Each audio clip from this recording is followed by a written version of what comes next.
Hi everyone, I'm a new Kathiresan fertility physician and Dr. Mom, and here to educate on fertility. In this video, we'll be talking about implantation bleeding and what the difference is between implantation bleeding and your period. So let's talk about that now.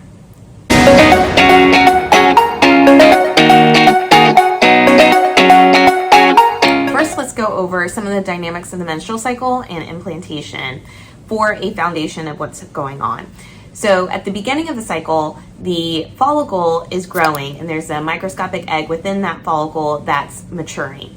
Once the follicle reaches a certain size and a certain level of estrogen is reached, that follicle will release the egg in a process called ovulation. So the egg will release from the ovary and it will be picked up by the fallopian tube.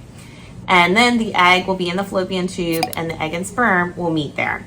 And fertilization will occur in the fallopian tube. Then it becomes an embryo, and the embryo will then undergo multiple cell divisions until it reaches a stage of development called a blastocyst.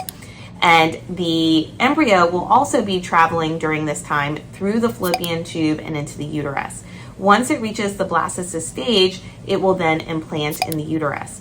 Now, when an embryo is implanting into the uterus, there's going to be disruption of some of the blood vessels in the uterus, and this can result in spotting, also known as implantation bleeding. Now, not all women experience implantation bleeding, maybe 25 to 30% may. So just because you do not experience implantation bleeding is not necessarily a bad sign. Now, let's go over some of the differences to expect between implantation bleeding and your period. Characteristics that help to differentiate implantation bleeding from your period are, for example, the color of the blood. With implantation bleeding, we're expecting more a pink or brown color. With your period, a more bright red. In terms of the flow, with implantation bleeding, it's usually light, like spotting, whereas with your period, it can be a heavy flow. With the duration of the bleeding, with implantation bleeding, we're expecting it to be a shorter time frame, perhaps 1 to 2 days at most, whereas with your period, it can be 3 to 7 days.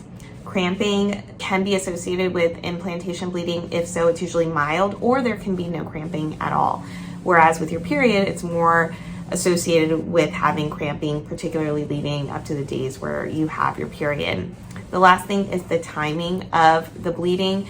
With implantation bleeding, it's going to depend on when ovulation occurred and if that's known, but usually the bleeding would happen before you would expect your next period.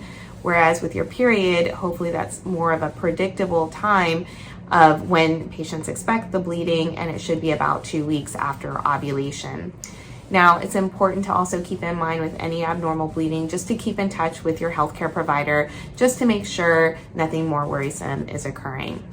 What are symptoms of early pregnancy?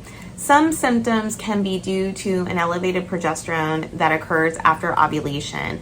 But having said that, some of the symptoms that are associated with early pregnancy can be fatigue, breast tenderness or breast heaviness, mood changes, headaches, morning sickness, aversions to certain smells, and bowel changes, for example, constipation, bloating.